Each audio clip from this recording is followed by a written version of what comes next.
अस्सलामु अलैकुम वरहमतुल्लाहि वबरकातुहू। उम्मीद करता हूँ कि सभी लोग खैर आफियत के साथ होंगे और अपने अहल खाना ख्याल रखते होंगे।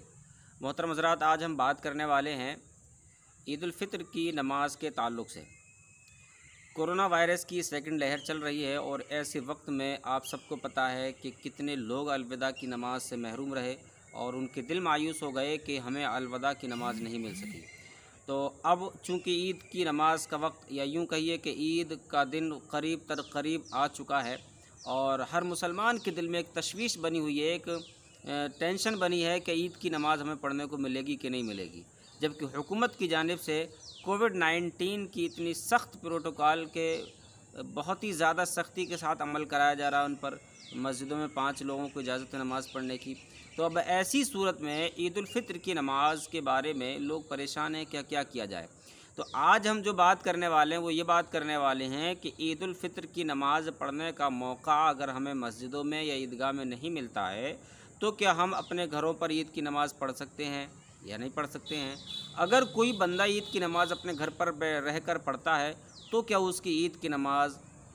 काबिल कबूल होगी कि नहीं होगी। या कोई बंदा अगर ईद उल फित्र की नमाज़ पढ़ लेता है या जमात करता है अपने घर पर किसी हाफिज़ को, या उसके घर में कोई हाफिज़ है या पढ़ा लिखा मौलाना है, तो अगर वो उस आलिम को साथ में लेकर या हाफिज़ को साथ में लेकर ईद उल फित्र की नमाज़ की जमात करता है तो क्या वो जमात करना उसके लिए दुरुस्त होगा कि नहीं होगा, और ऐसे करने से क्या ईद उल फित्र की नमाज़ हो जाएगी या नहीं होगी। तो इसी बारे में हमें आप सबके सामने गुफ्तगू करनी है। आप सबसे गुजारिश है कि वीडियो के आखिर तक बने रहें और पूरा मसला बिल्कुल तफसील के साथ सुनें, और आप अपने दोस्तों को भी इस वीडियो को शेयर करें ताकि वो भी मसले को सही तरीके से जान सकें। तो मसला बताने से पहले, जवाब इसका देने से पहले आप सबसे गुजारिश है कि अगर आप हमारे चैनल पर नए हैं तो चैनल को ज़रूर सब्सक्राइब कर लीजिएगा, बेल आइकन प्रेस करें और वीडियो को ज़रूर शेयर कीजिएगा।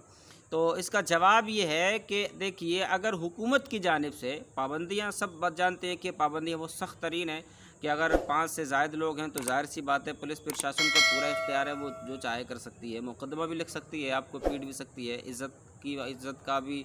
धज्जियाँ भी कर सकती है आपकी। पुलिस को इख्तियार है क्योंकि पुलिस के पास में इस वक्त में पूरा पावर है कि उसको पालन कराना है कि लोगों को किस तरह से रोकना है और भीड़ भाड़ को इकट्ठा नहीं होने देना है। तो लिहाजा अब ऐसी सूरत में अगर मस्जिदों में नमाज ईद उल फित्र नहीं होती है तो क्या मुसलमान अपने घरों पर नमाज़ पढ़ लें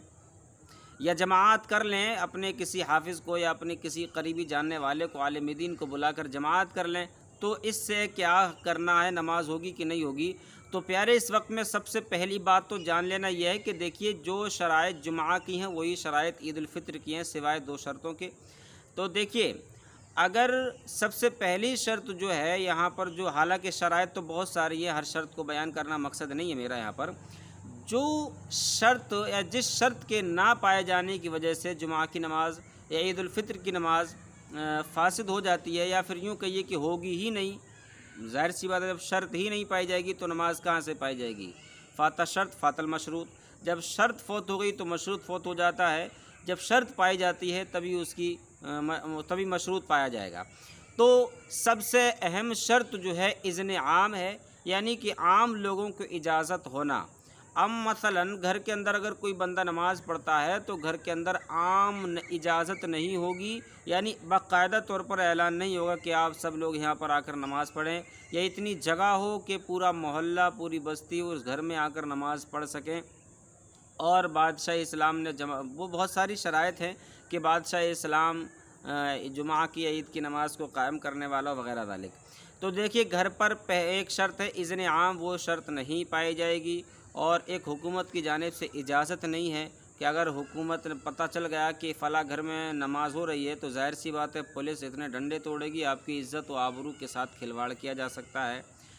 तो देखिए, फतवा रज़विया और बहार शरीयत, और इसके अलावा ग़ालिबन दुर्र मुख्तार में भी है कि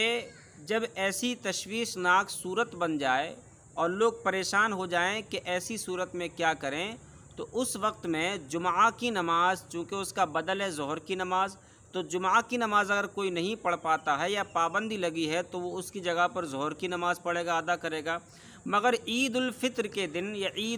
कोई भी ईद की नमाज اس کا کوئی بدل نہیں ہے تو کیا کرے؟ تو جب بدل نہیں ہوگا اور حکومت کی جانب سے پابندی عائد ہے کہ ہم اکٹھا ہو کر نماز نہیں پڑھ سکتے ہیں، تو ایسی صورت میں شریعت اجازت دیتی ہے کہ اس پر عید کی نماز معاف ہو جائے گی۔ اب وہ جو گھر پر نماز پڑھے گا تو وہ عید کی نماز نہیں پڑھے گا، بلکہ وہ دو رکعت کر کے نفل نماز پڑھے گا شکرانے کے۔ عید کی نماز چونکہ اس پر معاف ہے۔ کیوں معاف ہے؟ اس لیے کہ جب شرط ہی نہیں پائے جا رہی، اذن عام وغیرہ جو شرائط ہیں وہ شرائط ہی نہیں پائے جا رہے ہیں، تو ظاہر سی بات جب شرط نہیں تو مشروط نہیں ہے، تو لہذا عید کی نماز مسلمانوں پر معاف ہوگی ایسی صورت میں۔ اور جب عید کی نماز معاف ہوگی، اب چونکہ رمضان شریف کا مقدس مہینہ ختم ہوا ہے، تو اس رمضان شریف کے مقدس مہینے کے اختتام پر مسلمانوں کی تمنا ہوتی ہے کہ ہم رب کی بارگاہ میں سجدہ بسجود ہو جائیں، سجدہ ریز ہو جائیں، اپنے رب کو یاد کریں۔ تو اس لیے کہا جاتا ہے جب آپ پر پابندی عائد ہے تو آپ اپنے گھروں پر دو کر کے 3 مرتبہ نیت باندھیں، آپ دو نفل نماز کی، اور نفل نماز جو پڑھیں گے آپ وہ شکرانے کے پڑھیں گے، آپ اللہ کا شکریہ ادا کریں گے، مولا تو نے رمضان شریف کا ہمیں مہینہ عطا کیا تھا، ہم نے اس کے اندر روزے رکھے، نمازیں پڑھیں، عبادتیں کی ہیں، اب تیرا شکر ہے کہ تو نے ہمیں یہ دن عطا کیا ہے، اور آگے آنے کے لیے دعائیں کریں گے۔ تو شکرانے کی نفل نماز پڑھیں گے، باقی عید کی نماز آپ پر معاف ہو جائے گی۔ عید کی نماز گھر پر اگر کوئی پڑھتا ہے تو عید کی نماز نہیں ہوگی، اور اگر کوئی جماعت کرتا ہے تو جماعت بھی نہیں مانی جائے گی۔ کیوں؟ اس لیے کہ شرط نہیں تو مشروط نہیں ہے۔ بہرحال